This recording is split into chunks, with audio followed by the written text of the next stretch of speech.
How to be positive state always. एक बड़ा ही अच्छा क्वेश्चन आया, मनी कैसे जान पाएगी, उसको कैसे पता लगेगा कि हम उसके बारे में अच्छा सोचते हैं या बुरा सोचते हैं। दो तरह के दिमाग होते हैं हमारे पास, एक लॉजिकल ब्रेन है हमारे पास और एक इलॉजिकल ब्रेन है।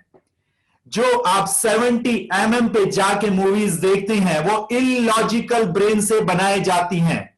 वो लॉजिकल ब्रेन से डायरेक्टर कभी भी मूवी नहीं बनाता।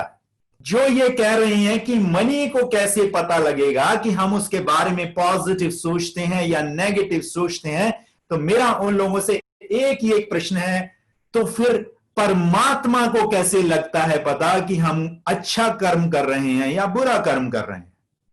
जिस प्रकार परम पिता परमात्मा, जीसस, गॉड, गुरु नानक देव या जिसको भी भगवान को हम मानते हैं इस दुनिया में, किसी ने देखा तो नहीं ना उसको, मनी को तो फिर भी आप देख रहे हो। और कहा जाता है, मैं तो बताता भी हूं, respect every living and non living thing. जब वो जो इनविजिबल पावर है जिसको हमने देखा नहीं है, उसके वो जब हमें देख रहा है कर्म हम अच्छा कर रहे हैं कि बुरा, उसी प्रकार मनी एक पॉजिटिव एनर्जी है। अगर उस एनर्जी के बारे में अच्छा फील करेंगे, अच्छा सोचेंगे, तो वो एनर्जी आपके पास ज्यादा आएगी। ये हमारे बुजुर्ग भी हमें कहते हैं। तो ये आपके ऊपर है कि आप क्या सोचना चाहते हैं। अगला क्वेश्चन, आप कैसे कह सकते हैं कि मनी इज एवरीथिंग? मैंने ऐसा कभी भी नहीं कहा, लास्ट टाइम भी मैंने नहीं कहा कि मनी इज एवरीथिंग। मैंने ये कहा था कि कुछ लोग ये कहते हैं कि मनी इज नॉट एवरीथिंग, और मैं भी यही कह रहा हूं। मैं ये नहीं कह रहा कि मनी इज एवरीथिंग, पैसा सब कुछ नहीं है, बट जो लोग ये कहते हैं कि मनी इज नॉट एवरीथिंग, उनके लिए मैं कहना चाहता हूं कि आपकी जो जीविका चल रही है वो पैसे के कारण चल रही है। अगर मैं अब इस समय आपसे बात कर रहा हूं, उसके पीछे भी भाई पैसा है। जूम पे पैसा जाता है। अभी मैं इस मशीन के ऊपर आपके सामने बैठा हूं, ये भी पैसे से आई हुई है। ये जो कपड़े पहने ये भी पैसे से आए हुए हैं। तो यानी कि पैसे के बिना आप नहीं चल सकते हैं इस दुनिया में। सो मनी इज नॉट एवरीथिंग, ये कहना छोड़ दीजिए। मैं ये नहीं कह रहा कि आप ये कहो कि मनी इज एवरीथिंग। तो ये कुछ क्वेश्चंस आए हैं। शादी ब्याह में पैसा लगाने के लिए आप मना कर रहे हैं। जनरलाइज मत कीजिए चीजों को। अगर आपके माता पिता ने अपने पूरे जीवन में 1 करोड़ रुपया कैश इकट्ठा किया है और अपने मां बाप के आप 2 बच्चे हैं, तो भाई मेरे 50 लाख खर्च करा लो, 50 लाख छोड़ दो। 25 एक की शादी में खर्च करा लो, 25 दूसरी की शादी में खर्च करा लो, बाकी 50 लाख उनके लिए छोड़ दो। मेरा कहने का यह तात्पर्य था। आपको यकीन नहीं आएगा, मनी की इतनी डिसरिस्पेक्ट होती है शादियों में, बट मैं कहना नहीं चाहता उसके लिए। पैसे की मतलब पानी की तरह बहाया जाता है, कर्जा लेके बहाया जाता है। भाई क्यों? फंक्शन में बुलाओ, आप 1000 लोगों को बुला लो, 1000 लोगों का भी खाना आप कर सकते हो 5 लाख रुपए में, 7 लाख रुपए में। काहे को जरूरी है इतना सब कुछ करना? बाहर जाइए, आप यूरोपियन कंट्रीज में जाइए, यूएस में जाइए, बड़े सस्ते में निपटा देते हैं। इंडियन लोग भी बड़े सस्ते में निपटा देते हैं शादियां, मैंने देखा वहां जाके। दूसरी इंपॉर्टेंट चीज, अगर आपका शादी का बजट है 100 रुपए का, 100 रुपीज का शादी का बजट है अगर आपके पेरेंट्स का, तो भाई मेरे 50 रुपए खर्च कराओ शादी में, 50 रुपए की कराओ फिक्स डिपॉजिट। यानी कि अगर 20, 25, 30 लाख रुपए खर्च कराने तो 15 लाख खर्च कराओ और 15 लाख की फिक्स डिपॉजिट करा लीजिए। ये मेरा कहने का मतलब था। मेरा कहने का यह मतलब नहीं था कि शादी ब्याह में पैसे मत खर्च करो, दूसरों को मत बुलाओ। और एक और चीज बताता हूं आपको, पुराने जमाने में, आज से 100, 150, 50 साल पहले जब हमारे बुजुर्गों की शादियां हुआ करती थी, तो बहुत कम पैसे हुआ करते थे लोगों के पास। एक लड़का और एक लड़की का एक नया घर बसाने के लिए लड़की के परिवार वाले और लड़के के परिवार वाले इकट्ठे होकर कुछ साजो सामान उनके लिए इकट्ठा करते थे। उसको दहेज बोला जाता था भाई। Getting my point? जिसको डॉरी बोलते हैं। तो लड़की के घर वाले थोड़ा ज्यादा सपोर्ट कर देते थे, क्योंकि दोनों ही परिवार वाले एक जैसे होते थे। तो वो लग मिलके उनका एक परिवार बसा दिया जाता था। कंट्रीब्यूट करते थे रिलेटिव्स, फ्रेंड्स और परिवार वाले, और एक लड़का और लड़की का घर बसाने के लिए जो जरूरी चीजें होती थी वो उनको दे दी जाती थी ताकि उनका घर बस जाए।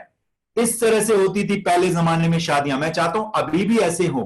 तो बहुत अच्छा रहेगा, पैसे की रेस्पेक्ट करेंगे आप लोग। किस्मत से ही तो होता है सब, ये तो सच ही है ना, और जब समय आएगा तभी तो मिलेगा। You are right.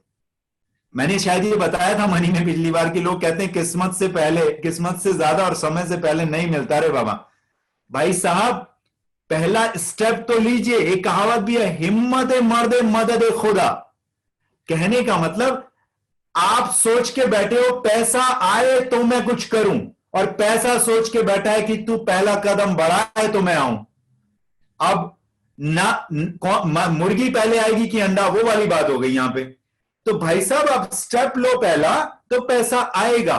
जब पैसे है ही नहीं तो तिजोरी काय के लिए खरीदने का? भाई साहब सुनो, जब तिजोरी आएगी तो पैसा आएगा। अब उसका मतलब ये नहीं है कि पहले किसी से 5,000 रुपए उधार लो जाके आप तिजोरी खरीदने के लिए। नो, पहले पहला कदम बढ़ाओ, पैसा आएगा, उससे तिजोरी खरीदोगे तब और पैसा आएगा। ये बहुत पुरानी बात है, इस देश की बात नहीं है ये कहानी शायद आप में से कुछ लोगों ने सुनी होगी, यूट्यूब पे देख लीजिएगा, सच्ची कहानी है, मेरे दिल के बहुत करीब है। एक बाप और बेटे की कहानी। एक बाप जो अपने बेटे को बहुत प्यार करता था, और एक बेटा जो अपने बाप को बहुत प्यार करता था। बेटा 6 साल का था और बाप था 32 साल का। बाप को कुछ खिलौनों का शौक था। अक्सर मैन को खिलौनों का शौक होता है, और मैन को शौक होता है 4 पहिए की गाड़ियों का।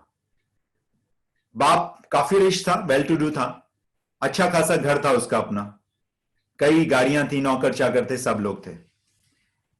कुछ ही दिन हुए वो एक बहुत ही बढ़िया ब्रांड की गाड़ी लेके आया था, और वो गाड़ी उसके दिल के बहुत करीब थी। और उसका बेटा अपने बाप को हमेशा खुशी देना चाहता था, और उसके बेटे को ड्राइंग बनाने का शौक था। उसको लगा पापा को गाड़ी बहुत पसंद है। उसने उस गाड़ी के बोनट पे एक बहुत ही प्यारी सी ड्राइंग बनाई स्क्रू ड्राइवर से। 6 साल का बच्चा अपने बाप को खुशी देना चाहता है, इंटेंशन पे जाइएगा। और वो बहुत अच्छी सी ड्राइंग बनाता है। बाप देखता है, और बाप के जहन में पता नहीं क्या हो जाता है, और उसके तन बदन में आग हो जाती है। और वहीं पे पास में एक हथौड़ा पड़ा होता है, उस हथौड़े को उठाता है और अपने बेटे के हाथ पे उसको मारना शुरू कर देता है। बेटा उसका बेहोश हो जाता है और हॉस्पिटलाइज हो जाता है। बेटा अपने बाप को खुश करने के लिए उसकी सबसे फेवरेट गाड़ी के बोनट पे एक ड्राइंग स्क्रू ड्राइवर यानी पेंचकस से बना रहा था, खुश करने के लिए। उस परिस्थिति में उसके बाप ने अपने बच्चे की इंटेंशन नहीं देखी, और अपने बच्चे की जगह उसको अपनी गाड़ी ज्यादा पसंद थी उस समय पे, उस पर्टिकुलर टाइम पे। और उसने उस समय पे अपने बेटे के हाथ पे हथौड़ा मारा। बच्चा बेहोश था। बच्चे को जब होश आया तो उसका हाथ नहीं था उसके शरीर में। डॉक्टर्स को उसका हाथ काटना पड़ा। बेटे ने बोला कि पापा, I will not touch your car any more. मैं जिंदगी में आपकी कार को कभी भी हाथ नहीं लगाऊंगा, बट आप प्लीज मुझे मेरा हाथ वापस दे दीजिए। बाप स्पीचलेस था। सच्ची कहानी है ये, ऑस्ट्रेलिया में घटी थी यह घटना। बाप वहां से निकलता है, अपने घर जाता है, दराज में से पिस्टल निकालता है और अपने आप को शूट कर लेता है। किसी भी परिस्थिति में हम अगर पॉजिटिव स्टेट में नहीं है, अगर हमने अपना इवेंट 2 खराब कर लिया है, तो वो हमें डिजास्टर तक निश्चित रूप से लेकर जाएगा। आज का टॉपिक भी यही है। आज का बड़ा सिंपल सा टॉपिक है, how to be positive always in any और एवरी सिचुएशन, पार्ट 1 आज हम यहां पे डिस्कस कर रहे हैं। कुछ प्रश्न है। पहली चीज, स्टेट क्या होती है? जब कोई घटना घटती है, कोई भी घटना हमारे सामने समक्ष घट रही होती है, तो उस घटना को हम 5 अलग अलग सेंसेस से परसीव करते हैं। देखकर विजुअल, सुनकर ऑडिटरी, फील करके टच, काइनेस्थेटिक, ऑल्फैक्टरी एंड गैस्ट्रेटरी, यानी कि सूंघ कर या टेस्ट करके। सूंघना और टेस्ट हमारी कम यूज होती हैं, मगर ये 3 सेंसेस हमारी यूज होती हैं, देखकर, सुनकर या महसूस करके। जब भी किसी घटना को हम देखते हैं, सुनते हैं या महसूस करते हैं, उस एनवायरनमेंट में खड़े होते हैं, उसको इन 3 रिसेप्टर से परसीव करते हैं और उसमें से कुछ डिलीट कर देते हैं, कुछ डिस्टॉर्ट कर देते हैं और कुछ जनरलाइज कर देते हैं। और जो हमारे दिमाग में आता है उसको हम बोलते हैं घटना का दूसरा रूपांतरण, यानी कि इवेंट 2। जो घटना घटती है हम उसी तरह से नहीं देखते, उसका रूपांतरण कर देते हैं। इस तरह से हमारी स्टेट बनती है, जो हमारी मेमोरी भी होती है, उसको मेमोरी भी बोल देते हैं। पिछली कुछ स्टेट पड़ी होती है, हमारी मेमोरीज पड़ी होती है हमारे सबकॉन्शियस माइंड में। इसको जो जो जो स्टेट होती है आदमी की, उसको क्रिकेट की भाषा में आप फॉर्म भी बोलते हो, थिएटर की भाषा में, आर्टिस्ट की भाषा में इसको ग्रुप भी बोलते हो। That's called state. अब कुछ क्वेश्चंस आपके जहन में आएंगे, फटाफट आप लिख लीजिएगा। राइट स्टेट, पॉजिटिव स्टेट क्यों होनी चाहिए हमेशा? 24 घंटे पॉजिटिव स्टेट क्यों होनी चाहिए? स्टेट खराब कैसे हो जाती है? स्टेट खराब होने के परिणाम क्या होते हैं? बहुत अच्छे अच्छे क्वेश्चंस हैं। अच्छे स्टेट में हम कैसे रह सकते हैं हमेशा, उसके कुछ आज आपको एग्जाम्पल दूंगा, बहुत प्यारे प्यारे। क्या कोई मेडिटेशन भी है स्टेट को ठीक करने के लिए? जी हां, बहुत सारे मेडिटेशंस हैं। इसको अच्छा रखने के उपाय क्या हैं वो भी बताऊंगा। ऐसा क्या करें कि हमेशा हमेशा जन्म जन्मांतर के लिए हमारी स्टेट पॉजिटिव हो जाए। चलिए स्टेट अभी हम आ जाते हैं। पॉजिटिव स्टेट क्यों रहनी चाहिए? अभी मैंने एक सच्ची घटना का आपके सामने छोटा सा रूपांतरण करने की कोशिश की, इसलिए पॉजिटिव स्टेट हमेशा रहना जरूरी है कि कई बार आपने और हमने सुना है कि 50 पैसे के ऊपर, 50 रुपए के ऊपर एक आदमी दूसरे आदमी की जान ले लेता है। That is the result of state. आप कहेंगे कि क्या अनुराग तुम हमेशा पॉजिटिव स्टेट में रहते हो? यह तो मैंने नहीं कहा, बट मैं किसी भी सिचुएशन को डिजास्टर तक नहीं ले जाता, डेस्टिनी तक ही ले जाता हूं। स्टेट खराब कैसे होती है? स्टेट खराब मैंने बता दिया, E2 आप अपना चेंज कर लीजिए, इवेंट 2 चेंज कर लीजिए। आपने उस घटना का रूपांतरण अपने हिसाब से कर लिया। अगर वो बाप 32 साल का उस टाइम सही स्टेट में होता, ठीक है, उसने 2 गलतियां करी बहुत बड़ी। पहली गलती अपने बेटे का हाथ काट दिया और दूसरी गलती अपने बेटे से बाप को छीन लिया और अपनी जिंदगी छीन ली। दोनों ही स्टेट खराब थी उसकी, पहली स्टेट भी और दूसरी। पहला इवेंट भी खराब बनाया उसने, दूसरा भी खराब बनाया। वो उस बच्चे का अगर हाथ चला गया था तो बाप तो ना छीनता कम से कम उससे, उसने बाप को भी छीन लिया उससे। उस बच्चे की जिंदगी डिजास्टर कर दी उसने। इवेंट 2 खराब बनाया उसने। क्या गाड़ी का बोनट चेंज नहीं हो सकता था? क्या आपकी और मेरी जिंदगी में ऐसी चीजें नहीं होती? लिखिए, एक चीज आप लिखिएगा जरूर, 10 ऐसे इवेंट्स लिखेंगे आप अपनी जिंदगी के, जब आपने खराब स्टेट में कोई एक्शन लिया, यानी कि खराब स्टेट में आपने कोई एक्शन ले लिया और वो उस इवेंट को डिजास्टर तक ले गया। इस तरह के 10 सिचुएशंस लिखेंगे जिनको आप ठीक कर सकते थे बट आपने ठीक नहीं किए। तो अब उससे क्या सीख ले सकते हैं आप और हम कि आगे आने वाले टाइम में अगर ऐसी सिचुएशंस क्रिएट होती हैं तो आप अपने स्टेट को ठीक रखोगे। अब आप कहोगे बातें कर रहे हो यार, बातें नहीं कर रहा, मैं आपके न्यूरॉन्स में डालने की कोशिश कर रहा हूं इस टाइम कि स्टेट को ही ठीक रखना है। और सबसे पहला आप काम कर सकते हैं, fake it till you make it. जब तक वैसे नहीं हो जाओ तब तक प्रिटेंड करो कि आप वैसे हो। सामने वाला कुछ बोले, इधर से सुनो, इधर से निकाल दो। थोड़ी देर में उसका गुस्सा शांत हो जाएगा, वो खुद ही आपको सॉरी बोलेगा। सॉरी से याद आया, अगर दो लोग एक साथ बात कर रहे हैं और गलती सामने वाले की है, और अगर मैं सॉरी बोल दूं, ठीक है, उस समय तो उसकी स्टेट खराब है, बट अगर मैं अपनी स्टेट ना बिगाड़ूं और मैं ही सॉरी बोल दूं उसकी गलती के कारण भी, उस गलती उसकी है बट सॉरी मैंने बोल दिया, कुछ समय के बाद वो आपको आके सॉरी बोलेगा या बोलेगी, ये निश्चित।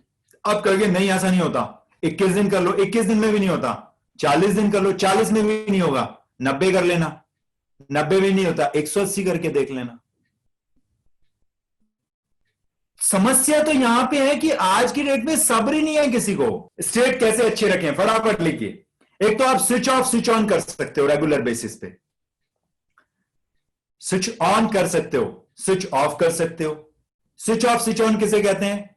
बहुत सिंपल सी टेक्निक है, कुछ नहीं करना, बहुत ज्यादा रॉकेट साइंस नहीं है, बहुत ज्यादा रॉकेट साइंस नहीं है स्विच ऑन स्विच ऑफ करने की। बहुत सिंपल सी बात है, आप किसी भी जोन में है उस टाइम पे वहां का स्विच ऑफ कर दीजिए और कपिल शर्मा के स्विच ऑन में चले जाइए। तो कहने का मतलब आप उस सिचुएशन से बाहर निकल जाओ और अपना कोई दूसरा स्विच ऑन कर दो, यानी कि उस मेमोरी में चले जाओ, उस स्टेट में चले जाओ जब आपको बहुत पॉजिटिविटी फील हुई थी। और उसका एक तरीका है, सबसे पहले आप अपने कंधे सीधे करके, सब लोग बैठेंगे, कंधे सीधे करके बैठो सिंपल तरीके से, ऐसे। जो लोग बेड पे बैठे हैं वो भी थोड़ा अपने आप को ठीक कर लीजिए, इस तरह से हो जाइए, ठीक है। अब स्माइल कीजिए और स्माइल करते हुए कहिए, कहिए मैं तेरा खून पी जाऊंगा, कह के देखिए जरा, कहिए। नहीं कह सकते ना, इमोशंस नहीं आएंगे। This is called physiology. आपकी जो फिजियोलॉजी है उसको पॉजिटिव स्टेट में कर लीजिए, कंधे सीधे कर लीजिए, सांस पेट से लेने शुरू कर दीजिए और चेहरे के ऊपर स्माइल ले आइए, आपका गुस्सा छूमंतर हो जाएगा। पहला नियम लिखते जाइए। जब भी कोई घटना घटे आपकी फैमिली में, आपके आसपास, आपके ऑफिस में, बॉस के और आपके बीच में कोई भी चैलेंज आता है, पहली चीज तो प्रॉब्लम वर्ड को हटा दीजिए अपनी डिक्शनरी से, सबको मैं बता चुका हूं। उस वर्ड की जगह ले आइए चैलेंज। और कोई भी चैलेंज अगर आता है तो हमेशा बी इन सॉल्यूशन मोड, हमेशा सॉल्यूशन मोड में रहिए। बात है सेकेंड वर्ल्ड वॉर की। सेकेंड वर्ल्ड वॉर के दौरान जब जापान के ऊपर अटैक हुआ तो जापान में पहली मोटरसाइकिल जिस आदमी ने बनाई थी, गूगल कर लीजिएगा पता लग जाएगा, तो वहां पर वो जो प्लेन थे, यूएस के जो प्लेन आए थे, वो बॉम्ब डालने के बाद वापस जा रहे थे। Solution mode. लोग परेशान थे कि ये बॉम्ब अटैक करके गए हैं, एक और शहर को तबाह शायद कर दिया होगा इन्होंने। वो आदमी क्या कह रहा था अपनी टीम को कि एक काम करो, फटाफट मोटरसाइकिल स्टार्ट करो, साइकिलें स्टार्ट करो, पैडल मारने शुरू करो और दौड़ो इन प्लेन्स के पीछे पीछे। उन्होंने कहा किस लिए? कि ये प्लेन्स को अभी 12,000 किलोमीटर का सफर तय करना है, इनको यूएस वापस जाना है अभी, या जिस पोर्ट से ये उड़े थे उस पोर्ट तक जाना है। और इनके पास ऐसे ऐसे कंटेनर्स हैं एल्युमिनियम के, जिन कंटेनर्स की हमें जरूरत है अपनी फैक्ट्री के लिए, जिसमें हमें अपनी मोटरसाइकिल बनाते हैं, उन कंटेनर्स की हमें जरूरत है। और ये उन कंटेनर्स को यहीं पे छोड़ के जाएंगे क्योंकि इनके पास इतना फ्यूल नहीं है कि उन कंटेनर्स को ये लेके उड़ सकें। पूरी दुनिया परेशान थी, पूरा जापान परेशान था कि एक और शहर तबाह हो गया, और वो इंसान हमेशा सॉल्यूशन मूड में रहता था कि यहां से मैं कुछ चीजें निकाल लूं, और उसने कहा देखो कहां पड़े, हम उनको लेके आएंगे। So be in solution mode always, यानी कि हर प्रॉब्लम का, पहली चीज तो पीआरओ ब्लेम कर दो उसको, प्रॉब्लम की जगह पीआरओ ब्लेम, पीआरओ ब्लेम, या चैलेंज कर दो। उस हर चैलेंज का सॉल्यूशन इस यूनिवर्स में अवेलेबल है। जो भी चैलेंजेस इस दुनिया में हैं, हर चैलेंज का कोई ना कोई सॉल्यूशन अवेलेबल है। तो अगर इस माइंडसेट से आप उस परिस्थिति को, उस एनवायरनमेंट को, उस घटना को देखोगे तो उसमें हर एक में सॉल्यूशन है। अब आपके किसी दोस्त का या किसी रिश्तेदार का या किसी जानकार का या पड़ोसी का या किसी एक्वेंटेंसेस का जिसको आप थोड़ा बहुत जानते हैं, उसका एक सीवियर एक्सीडेंट हो गया, नॉर्मल लोग क्या करेंगे? हाथ पैर फूल जाएंगे उनके, बट जो पॉजिटिव स्टेट का इंसान होगा, जो परमपिता परमात्मा में विश्वास रखता होगा, उसको एक ही चीज का पता है कि अब मुझे क्या करना है। अब मुझे इसको उठाना है, गर्दन इसकी सीधी रहे और किसी तरह लिटा देना किसी गाड़ी में और इमीडिएटली किसी हॉस्पिटल में कैजुअलिटी में लेके जाना। That is the solution, immediate. ये कहा भी जाता है कोई भी सर्जन अपने बच्चे का ऑपरेशन नहीं कर पाता, क्योंकि उस बच्चे से वो डायरेक्टली इमोशनली अटैच्ड होता है और दूसरे की बॉडी का वो ऑपरेशन कर देता है, क्योंकि वहां पे वो इमोशनली अटैच नहीं होता, क्योंकि वहां पे वो प्रॉब्लम के अंदर खड़ा होकर नहीं सोच रहा होता। और बच्चे का ऑपरेशन इसलिए नहीं कर पाता कि उसे पता है कि अगर ऑपरेशन में कुछ इपन बट हो गया तो मेरा बच्चा मेरे पास नहीं रहेगा, चला जाएगा। और दूसरे के बच्चे का वो ऑपरेशन इसलिए कर देता है कि वो प्रॉब्लम से बाहर होकर खड़ा होकर सोच रहा होता है। यानी कि कभी भी कोई भी चैलेंज आए, कितना भी बड़े से बड़ा चैलेंज आए, आप अगर उस चैलेंज से बाहर निकल के सॉल्यूशन सोचना शुरू करोगे तो आप निश्चित रूप से हमेशा पॉजिटिव स्टेट में रहोगे। बहुत ही प्यारा नियम है ये, यानी कि चैलेंज से बाहर निकल के सोचो। एक बहुत प्यारी चीज बताता हूं आपको। दो लोग हैं, एक साथ रहते हैं, हस्बैंड वाइफ या दो पार्टनर या बॉस और उनका एम्प्लॉय। अगर हम किसी भी परिवार का एक हिस्सा हैं और कुछ छोटी छोटी चीजों में क्रिबिंग हो रही है, तो अगर एक नियम फॉलो कर लें आज से तो 50% चैलेंजेस सॉल्व हो जाएंगे। और वो सिंपल सी चीज है कि जो भी करना है इस परिवार की खुशहाली के लिए वो मुझे करना है, जो मेरा पार्टनर करेगा वो बोनस। अगर आप इस तरह से सोचना शुरू कर दें तो जब वो लड़ाई के लिए आएंगे तो पहले 3-4 प्रिंसिपल बता चुका हूं, उनमें से कोई ना कोई काम आ जाएगा, वहां पे कोई ना कोई तो काम आएगा। कोई भी सिचुएशन को इस तरह से हैंडल करेगी, जो करना है इस परिवार की खुशहाली के लिए मुझे करना है, this is my duty, this is my contribution, और जो मेरा पार्टनर करेगा वो बोनस। अगर दोनों पार्टनर ऐसा सोचना शुरू कर दें तो आई एम श्योर, अगर मैं अभी आपसे पूछूं कि आपके आइडियल कौन है, तो आप में से कुछ लोग कहेंगे महात्मा गांधी, स्वामी विवेकानंद, बोलेंगे कुछ लोग ऐसा, कुछ लोग बच्चन साहब के बारे में बोलेंगे, कुछ लोग मोदी जी के बारे में बोलेंगे, कुछ लोग बोलेंगे मनमोहन सिंह, कुछ लोग बोलेंगे Indira Gandhi, Jawaharlal Nehru, Lal Bahadur Shastri. Isn't it? Yes or no? Yes or no? आज आपको बहुत ही अनमोल वचन इस वाणी के थ्रू सुनने को मिलेंगे। वचन मेरे नहीं है, सिर्फ वाणी मेरी है, मेरा ये एक्सपीरियंस है। आप अगर इस वाले फॉर्मूले को यूज करेंगे तो मजा आने वाला है। जब आप किसी बहुत ही अजीबोगरीब परिस्थिति में फंस जाओ तो अपने आइडियल को, अपने मॉडल को, जिसको आप आदर्श मानते हैं, उस व्यक्ति को उस सिचुएशन में डाल दो और यह सोचो कि इस स्थिति में यह इंसान कैसे रिएक्ट करेगा। It's very simple. आप हट जाओ वहां से, आपका वो जो एनवायरनमेंट है, आपका परिवार, आपकी वो पर्सनैलिटी, सब कुछ आपका, उसको हटा दो कुछ देर के लिए और उस आइडियल व्यक्तित्व को वहां खड़ा कर दो।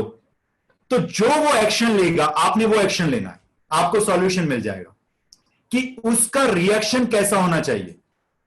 अब अगर किसी ऐसी सिचुएशन में आप महात्मा गांधी को रख दो, जिस सिचुएशन में आज आप फंसे हो, चलो छोड़ो, महात्मा गांधी तो बहुत ही ऊपर लेवल की मैंने बात की, आप बच्चन साहब को खड़ा कर दो उस सिचुएशन में,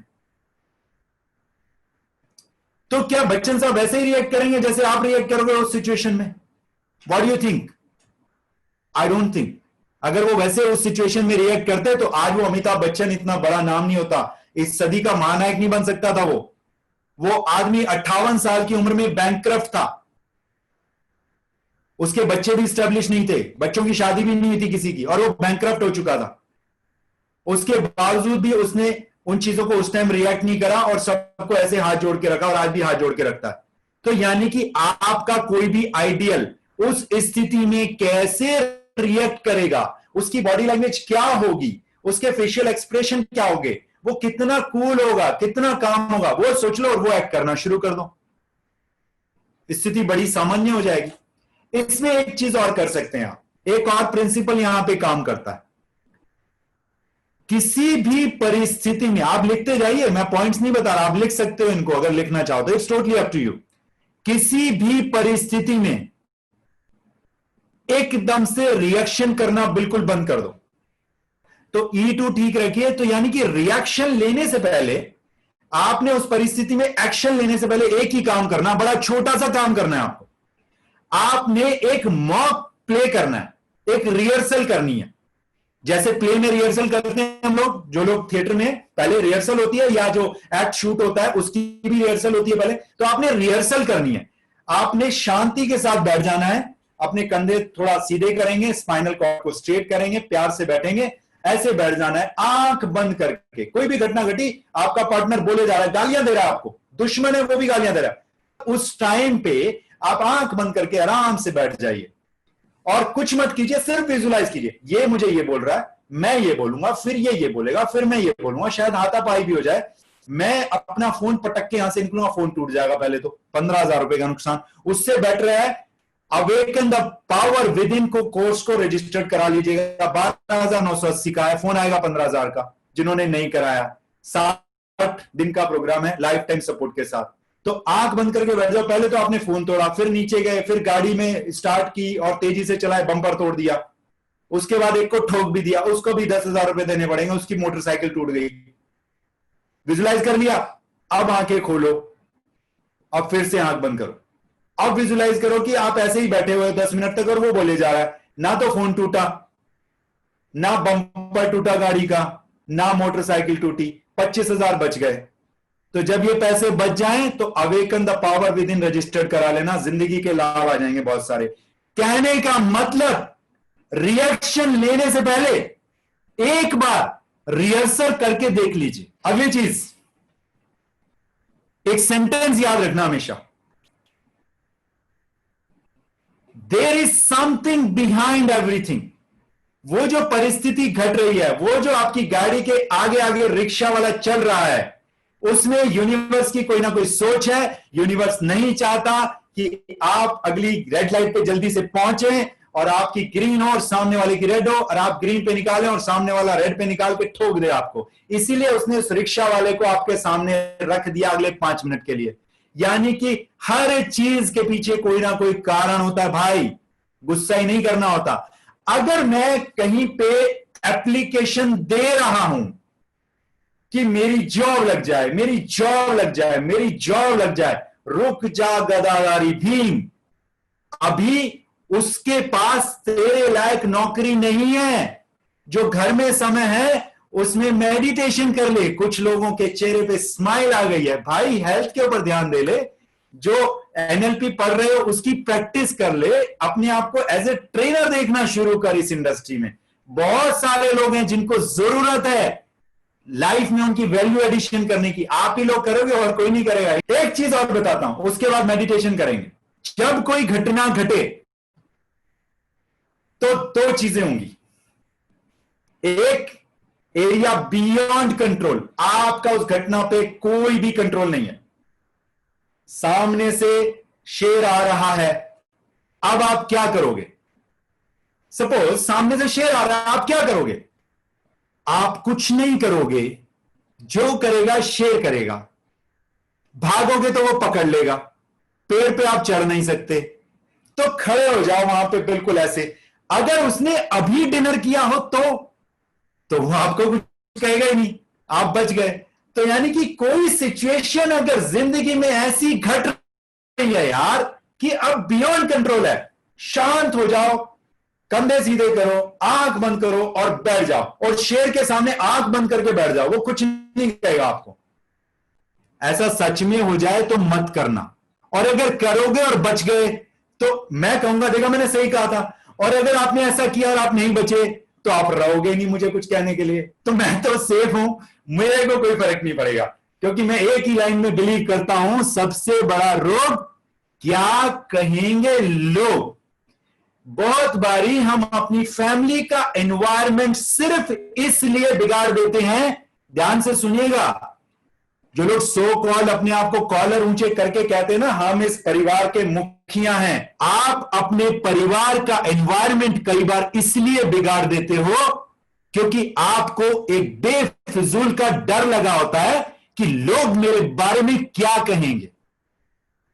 और इस बात में उतनी ही सच्चाई है जितनी सच्चाई इस बात में है कि इस यूनिवर्स को एक डिवाइन पॉजिटिव इनविजिबल बिना आकार वाली बिना बोलने वाली पॉजिटिव पावर चलाती है।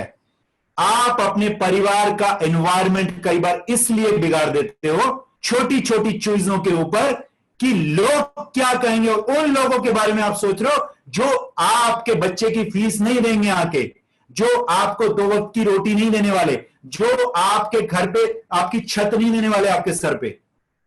और हम कहते हैं अपने आप को परिवार का मुखिया, और हम ही एनवायरनमेंट बिगाड़ देते हैं। अगर रास्ते में कोई चीज पड़ी हुई है और उसमें ठोकर लग जाए तो बोलोगे आपकी ठोकर लगी है, और बोलोगे बच्चे को या बीवी को, कहीं भी सामान रख देते हो, और जब उस बच्चे से ठोकर लग जाएगी या बीवी से तो कहोगे देख के नहीं चल सकते। यानी कि भाई साहब चिट भी मेरी और पट भी मेरी, यहां से बाहर निकलना पड़ेगा। रेस्पेक्ट करता हूं मैं आप सभी की। आप जो लोग ऐसा नहीं करते बहुत अच्छी बात है, जो लोग ऐसा करते हैं आगे से ना करें। अगले 30 से 35 मिनट एक बहुत ही प्यारा सा मेडिटेशन कराऊंगा बिना म्यूजिक के। बिल्कुल सीधे होके बैठेंगे, नॉर्मल होके बैठेंगे। आपकी जो स्पाइन है उसको बहुत ज्यादा भी कड़ाएंगे नहीं और बहुत ज्यादा भी कूब नहीं निकालेंगे। नॉर्मल होके बैठेंगे, कंधे सीधे करेंगे, और अपने जिन लोगों ने चश्मे पहने हुए चश्मे उतार देंगे। जो लोग लेट के करना चाहते हैं लेट के करेंगे, जो लोग बैठ के करना चाहते हैं बैठ के करेंगे। अगर ज्यादा आनंद लेना है तो बैठ के करेंगे। अपने चक्षुओं को बहुत ही कोमलता से बंद कर लेंगे, और अब अगले 30 मिनट एक बहुत ही प्यारा सा मेडिटेशन करेंगे। ये एक्चुअली मेडिटेशन नहीं है, एक तरह से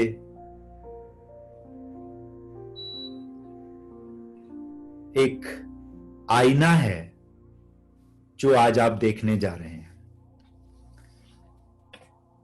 आप कहेंगे कि अनुराग आईना तो हम रोज देखते हैं,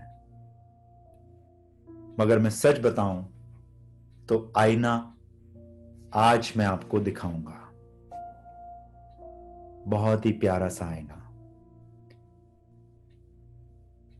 और आज के बाद आप इस एक्सरसाइज को कोशिश करेंगे कि आप रेगुलर करें, रोजाना करें, सोने से पहले, और अगर वक्त लगे तो सुबह उठने के बाद।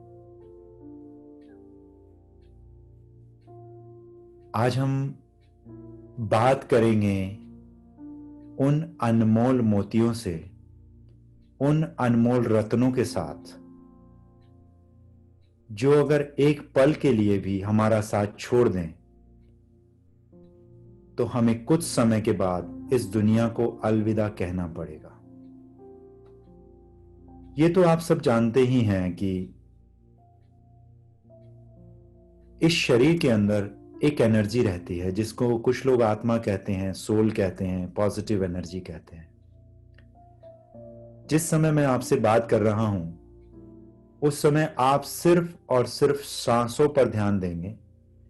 गर्दन को बहुत ज्यादा नीचे नहीं लटकाएंगे और गर्दन को बहुत ज्यादा ऊपर भी नहीं करेंगे, और कोशिश करेंगे बैठे हुए भी कि आप जो मैं बोलता रहूंगा उसको आप सुनते रहेंगे। जैसे जैसे मैं बोलता रहूंगा आप वैसे वैसे करते रहेंगे, ना थोड़ा सा ज्यादा ना थोड़ा कम। और जब मेरी वॉइस ना सुनाई दे तो आप सिर्फ सांसों पर ध्यान देंगे। तो ये तो हम सब जानते हैं कि हमारे शरीर में एक पॉजिटिव एनर्जी, जो कि उसी परम पिता परमात्मा जिसे हम पॉजिटिव डिवाइन एनर्जी कहते हैं, उसी का पार्ट रहता है। और अगर हमारा ये शरीर काम करना बंद कर दे तो वो पॉजिटिव एनर्जी निकल के चली जाती है। ठीक उसी प्रकार जिस प्रकार जब हम किसी घर में रहते हैं और वो घर की दीवारें जब जर्जर होना शुरू हो जाए तो हम अपने लिए एक नया घर तलाशना शुरू कर देते हैं, उसी प्रकार ये एनर्जी भी इस शरीर से निकल के चली जाती है। हर इंसान की एक अपनी इंडिपेंडेंट जर्नी होती है। वो कहावत भी है कि माँ बाप सिर्फ जन्म के साथी होते हैं, कर्म के नहीं। पिछले जन्म का कर्म या अगले जन्म, इस जन्म के कर्म के साथी वो नहीं होते। जिन कानों से अभी आप मेरी आवाज सुन रहे हो, कितना बेहतरीन सिस्टम इस कुदरत ने बनाया है कि मैं आपसे बात कर रहा हूं और साथ के साथ आपका जो दिमाग है उस ध्वनि को शब्दों में कन्वर्ट कर रहा है और जो मैं कह रहा हूं उसको आप समझ पा रहे हैं। ठीक इसी प्रकार जब कोई भी आप वस्तु या दृश्य अपनी आंखों से देखते हैं कि आपके मानस पटल पर उस वस्तु की एकदम से छवि बन जाती है। कितना स्ट्रॉन्ग सिस्टम है ये। तो आओ आज अपने कानों से, अपनी आंखों से, अपनी जिह्वा से जिससे हम बात करते हैं, अपने ब्रेन से बात करके देखें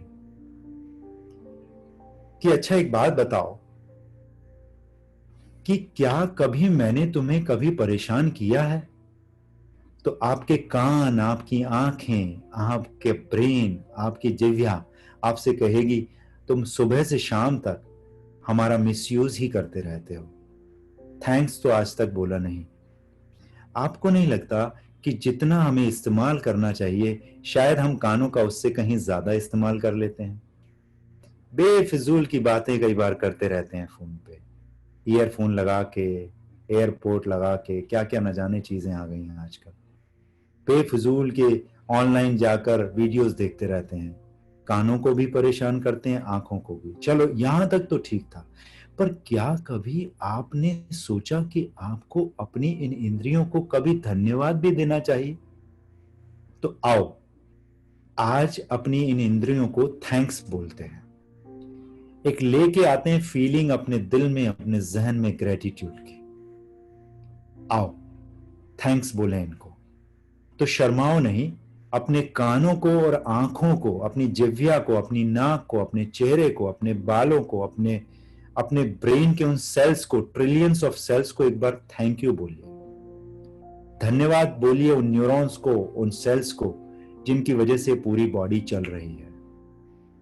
कुछ लोगों की बॉडी में इस टाइम सेंसेशंस होंगे, होने दीजिए, कहीं पे खुजली होगी, होने दीजिए, बट अभी सिर्फ आप अपने ब्रेन से, अपने कानों से, अपनी आंखों से, अपनी जिह्वा से, अपने चेहरे से एक बार बात कीजिए, उनसे पूछिए उनको क्या समस्या है और फिर उनको थैंक्स बोलिए कि थैंक यू सो मच कि आप मेरा इतना साथ दे रहे हैं।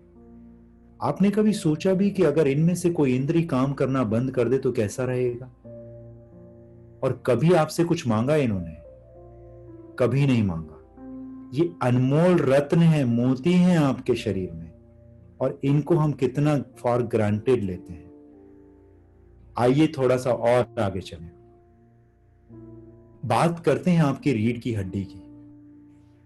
सुबह से शाम तक आप उसको सिर्फ और सिर्फ परेशान करते रहते हैं। ढंग से सुबह ना तो योगा करते हैं, ना स्ट्रेचिंग करते हैं, टेढ़े होके बैठ जाते हैं और टीवी देखते रहते हैं काउच पर बैठकर। तो आओ उससे बात करो और उसको थैंक्स बोलो, क्योंकि उस रीढ़ की हड्डी की वजह से आपका पूरे शरीर का पूरे के पूरा तंत्र चल रहा है। जिस दिन उस रीढ़ की हड्डी में थोड़ी सी ऊपर नीचे दिक्कत होती है, आपका लंबर और सर्वाइकल परेशान हो जाता है, आपको चक्कर आने शुरू हो जाते हैं। तो आओ थैंक्स बोलें उस स्पाइन को, और थोड़ा सा सीधे होके बैठेंगे। जो लोग थोड़ा झुककर बैठे हैं उनसे मैं बात कर रहा हूं। आओ थोड़ा सा आगे चलें। आपके जो हाथों की उंगलियां हैं उनको कभी थैंक्स बोला आपने? उन हाथों की उंगलियां की वैल्यू उस इंसान से पूछो जिसका एक हाथ ही नहीं है। आपके दोनों हाथ हैं और दोनों हाथों में पूरी की पूरी 5-5 उंगलियां हैं। कभी आपने थैंक्स बोला अपने हाथों को, हाथों की उन उंगलियों को? और उन उंगलियों को पूरे दिन आप व्हाट्सएप पर, फेसबुक पर, इंस्टा पर कितनी तेजी से चलाते रहते हैं, लैपटॉप के ऊपर। आज वक्त आया है कि आप थैंक्स करें अपने हाथों को, अपने हाथों की उंगलियों को, बातें करें उनसे, बहुत प्यार से बातें करें। क्या बात करी जा सकती है? जी हाँ, अगर आप कोशिश करेंगे तो आप बात कर पाएंगे।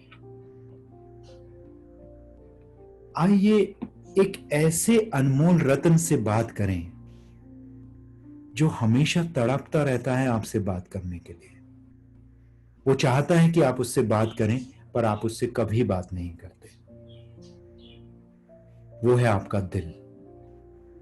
सुबह से लेकर शाम तक, शाम से लेकर सुबह तक, न जाने कितनी बार, अनेकों बार हम अपने एनवायरनमेंट की वजह से, अपने नेगेटिव स्टेट की वजह से, अपने अनरिसोर्सफुल स्टेट की वजह से उस दिल को परेशान करते हैं, और उस परेशानी की वजह से वो और जोर से धड़कने लगता है, जिसकी वजह से आपका रक्तचाप बढ़ जाता है, जिसका आपको मालूम चलता ही नहीं पता। जिस समय आप किसी एनवायरनमेंट में होते हैं और नेगेटिव स्टेट में होते हैं, उस समय कभी ब्लड प्रेशर चेक कीजिएगा। उस समय आपका ब्लड प्रेशर कभी भी 70-110 या 80-120 नहीं मिलेगा, बहुत ज्यादा मिलेगा। आप उस दिल को परेशान करते हो। कभी आपने थैंक्स बोला अपने हार्ट को? आओ आज बोलो, आज प्यार से, बहुत इत्मीनान से, जैसे एक 3 महीने के बच्चे को गोद में लेके प्यार करते हैं, उस प्यार और स्नेह से, उस वात्सल्य के साथ आप थैंक यू बोलेंगे अपने हार्ट को। साथ साथ सॉरी भी बोलेंगे, एक्सट्रीमली सॉरी, मैंने ये सोचा ही नहीं था, thank you so much for being in my life.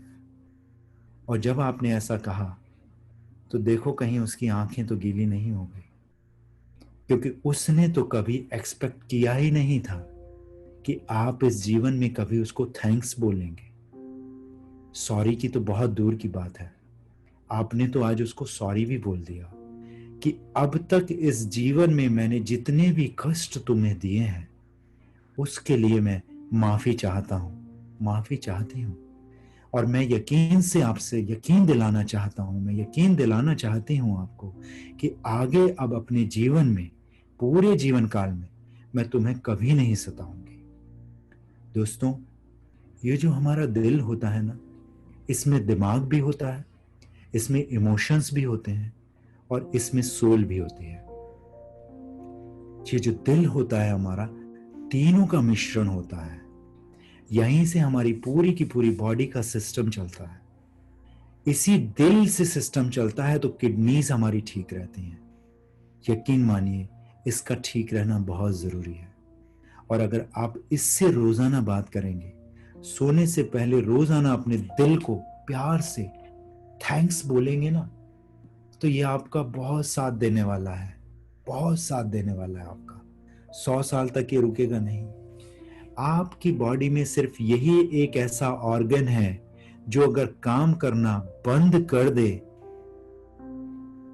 तो आपकी बॉडी सिर्फ और सिर्फ एक डेड बॉडी रह जाएगी। दूसरे ऑर्गन्स आपको बता देते हैं, ये नहीं बताता।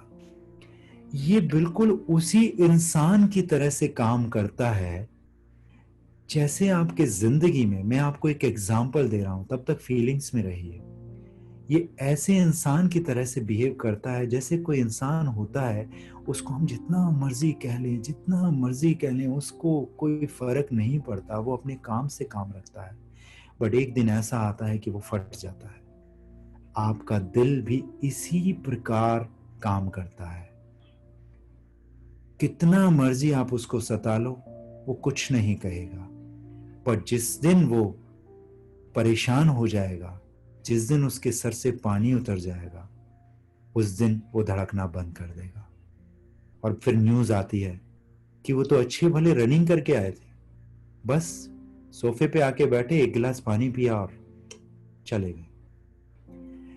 अपने दिल से अगर रोजाना 5 मिनट बात करके जो आपने उसके लिए खराब किया उसको सॉरी बोल दो और उसको थैंक्स बोल दो, एक ग्रेटिट्यूड की, कृतज्ञता की फीलिंग उसके लिए रखो, तो वो फीलिंग उस तक पहुंच जाएगी।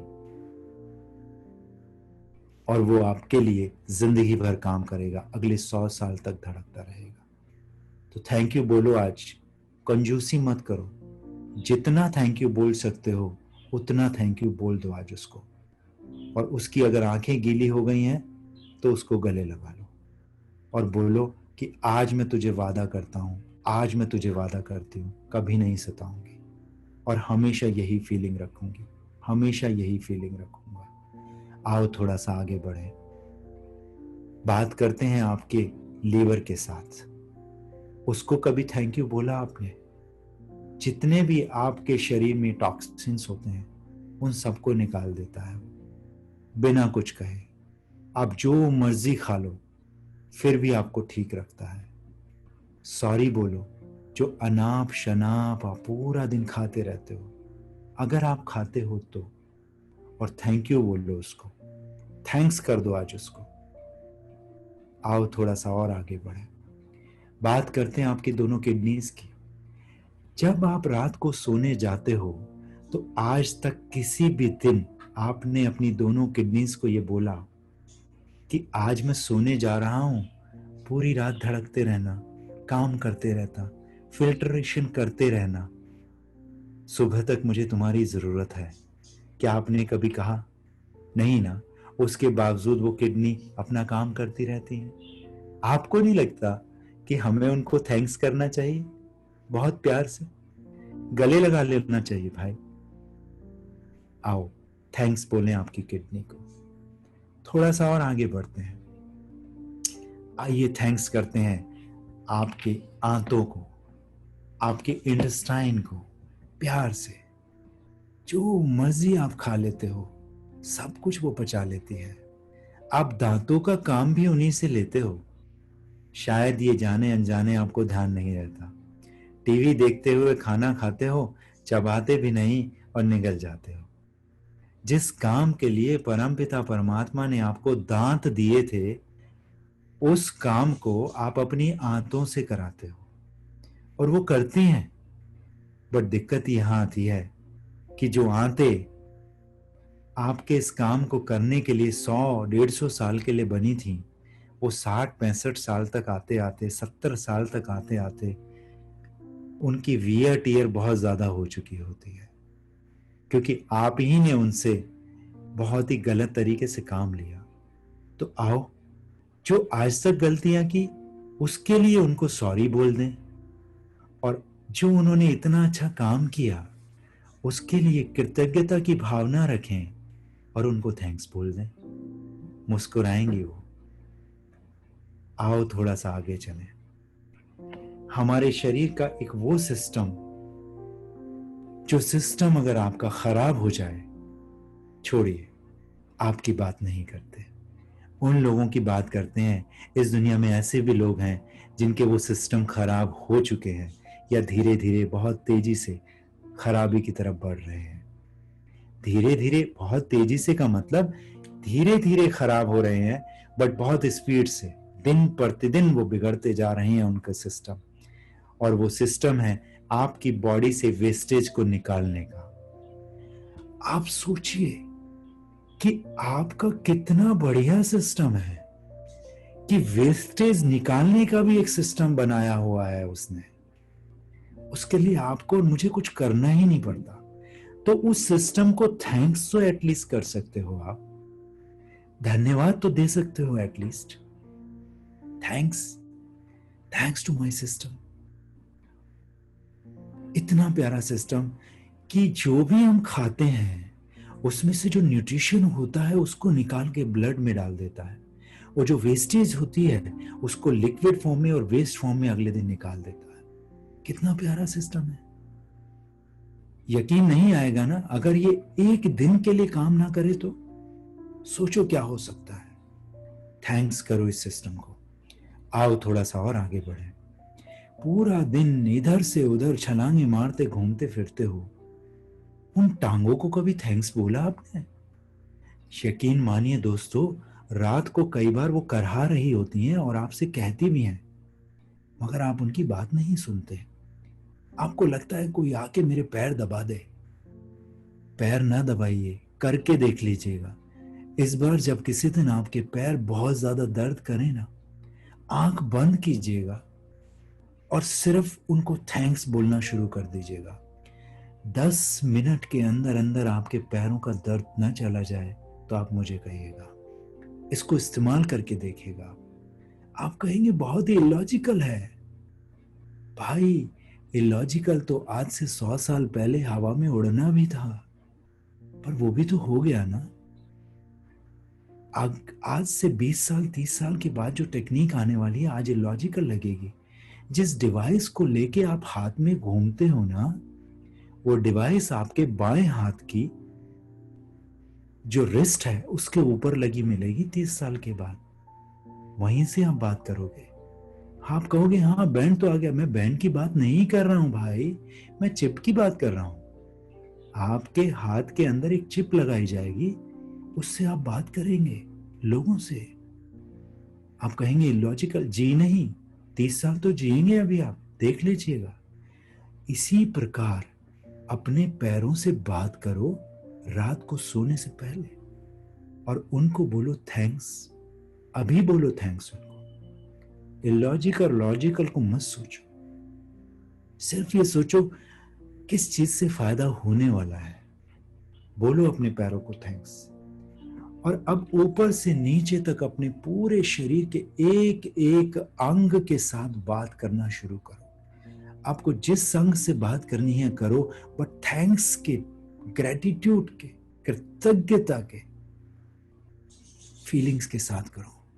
थैंक्स बोलो अपने हार्ट को, थैंक्स बोलो अपनी किडनीज को, थैंक्स बोलो अपने इंटेस्टाइन को, अपने हाथों की उंगलियों को, अपनी चक्षुओं को, अपनी जिह्वा को, अपने कानों को, अपने ब्रेन को, अपने लंग्स को, बॉडी के हर पार्ट को थैंक्स बोलो। थैंक्स बोलो अपनी रीढ़ की हड्डी को, बोलो तो सही थैंक्स।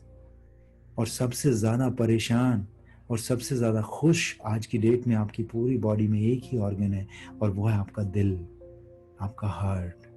उसने कभी यकीन नहीं किया था कि आप जीवन में कभी भी उसको थैंक्स बोलोगे। रहो इन फीलिंग्स के साथ अगले 2 मिनट, बहुत अच्छा लगेगा। आंखें बंद करके प्यार से अपनी मीठी सी आवाज में अपने दिल से बात करना शुरू करो। अच्छा एक बात बताओ, मेरी उम्र आज 35 साल है, 65 साल तक धड़कते रहोगे क्या? और वो स्माइल करके आपसे कह रहा है कि आप रोजाना सिर्फ 2 मिनट मुझसे बात कर लिया करो। आप 65 साल की बात करते हो, मैं आपकी बॉडी में इसी तरह जैसे आज धड़क रहा हूं अगले 100 साल तक धड़कने को तैयार हूं। मैं तो सिर्फ भूखा हूं प्यार का, आपके 2 बोल मुझे मिल जाएं। अब वो आपसे बात करता है, बट एक बात बताओ, कभी कभी तुम मुझे बहुत परेशान कर देते हो, छोटी छोटी बातों पे तुम्हें गुस्सा आता है, तुम छोटी छोटी बातों पे गुस्सा करने लगते हो और मुझे फिर तेज धड़कना पड़ता है। इस चीज को कब कम करोगे? तो आप कहो कि आज मैंने कुछ 7-8 पॉइंट लिखे हैं, मैं उनको कल से इंप्लीमेंट करूंगा। जब भी मेरी स्टेट चेंज होगी मैं उसको पॉजिटिव करूंगा। और अगर पॉजिटिव नहीं हुई तो ये जो सक्सेस लेगेसी वाले हैं ना, इनके इसी नंबर पे मैसेज करूंगा कि ये तकनीक मेरे लिए काम नहीं कर रही है, अगले सेशन में कुछ और तकनीक बताओ। बट मैं यकीन दिलाता हूं मेरे दिल कि अब मैं गुस्सा नहीं करूंगा, अब मैं नेगेटिव स्टेट में नहीं जाऊंगा, अब मैं हमेशा सॉल्यूशन के मोड में रहूंगा। अब मैं हमेशा उस इंसान की तरह से सोचूंगा जिस इंसान को मैं अपना आइडियल मानता हूं कि वो उन परिस्थितियों में कैसे काम करेगा। दोस्तों, इस समय आप अपने दिल से बात कर रहे हैं और आपका दिल भी आपसे बात कर रहा है और वो आपकी हाँ में हाँ मिला रहा है। तो आप कहते हो तो मुझे बता दिया करेगा कि हाँ मेरा काम तो तेज ही धड़कना होता है, तो जैसे ही मैं तेज धड़कना शुरू करूं तो समझना कि तुम खराब स्टेट में जा रहे हो। तो आप कहते हो ठीक है, आज से हमारा ये रिलेशन और मजबूत हो गया। तुम इसी तरह से धड़कते रहना नॉर्मल, और जब भी तुम एबनॉर्मल रूप से धड़कोगे तो मैं समझ जाऊंगा कि उस एनवायरनमेंट का मेरी स्टेट पे कोई ना कोई फर्क पड़ा है। और मैं वो जो तकनीक, वो जो कलाएं, वो जो कुछ पॉइंट्स आज अनुराग ने बताए हैं, उनमें से किसी ना किसी पॉइंट को मैं जरूर इस्तेमाल करके अपनी स्टेट को पॉजिटिव करने की कोशिश करूंगा। पॉजिटिव करने की कोशिश करोगे। और अब आपका दिल बहुत ही प्यारी सी स्माइल आप पे बिखेर रहा है और आप भी बहुत प्यार से मुस्कुरा रहे हैं। आंख बंद करे करे अगर मुस्कुराएंगे तो मुझे भी बहुत अच्छा लगेगा, आपको भी बहुत अच्छा लगेगा और आपके दिल को भी बहुत अच्छा लगेगा। जो लोग मेरी स्क्रीन पे हैं, थोड़ा सा मुस्कुराइए, थोड़ा सा प्यार से मुस्कुराइए। अपने सामने विजुलाइज कीजिए कि आपका दिल खड़ा हुआ है और आपसे बात कर रहा है। इन प्यारी सी फीलिंग्स को बहुत प्यार से समा लीजिए अपने जहन में और वादा कीजिए आप खुद से आज कि आप किसी भी प्रकार की परिस्थिति में अपने स्टेट को हमेशा पॉजिटिव रखेंगे। इन चीज़ों को इस्तेमाल करेंगे। एक हाथ आप अपने दिल पे रखेंगे और एक हाथ रखेंगे सोलार प्लेक्सिस पे, एक हाथ हार्ट चक्रा पे और एक हाथ सोलार प्लेक्सिस पे, और इन फीलिंग्स के साथ रहेंगे 2 मिनट के लिए और इन फीलिंग्स को अपने जहन में संभालेंगे। और आज वादा करेंगे आप खुद से कि कितनी भी परिस्थितियां कैसी भी क्यों ना हो, मैं उस चैलेंज से बाहर निकल के सोचूंगा, मैं उस चैलेंज से बाहर निकल के सोचूंगी, मैं उस चैलेंज के अंदर रहकर नहीं सोचूंगा, नहीं सोचूंगी। अगर मेरे कंट्रोल में वो सिचुएशन होगी तो मैं एक्शन लूंगा, तो मैं एक्शन लूंगी। डिजास्टर की तरफ नहीं लेके जाएगा मेरे एक्शन, मुझे मेरे एक्शंस हमेशा डेस्टिनी की तरफ लेके जाएंगे। मैं हमेशा पॉजिटिव रहूंगा, मैं हमेशा पॉजिटिव रहेंगे। और अब बहुत ही प्यार से, जैसे एक 2 महीने के बच्चे को आप नहलाते हैं, उतना सॉफ्टली एक दूसरे के साथ अपनी हथेलियों को बहुत ही सॉफ्टली रब करेंगे, बहुत प्यार से। और अपनी दोनों आंखों पर अपनी हथेलियों को रखेंगे। आपकी आंखें बिल्कुल बीचों बीच रहनी चाहिए आपकी हथेलियों के।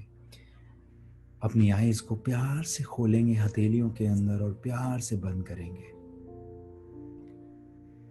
और धीरे धीरे अपने हाथों को हटाएंगे और आंखें खोल लेंगे। आपको मैं एक चीज का यकीन दिलाना चाहूंगा, अगर आप चाहें तो आप किसी भी परिस्थिति को बहुत ही प्यार से, बहुत प्यार से डेस्टिनी में ले जा सकते हो। अगर आप सिर्फ रोजाना इस तकनीक को इस्तेमाल कर लें कि आप रोज सिर्फ अपने बॉडी के ऑर्गन से रात को सोने से पहले 10 मिनट बात कर लो, उनको थैंक्स बोल दो। और सबसे इंपॉर्टेंट, आपका जो हार्ट है, दिल है, उसको आप थैंक्स बोलो।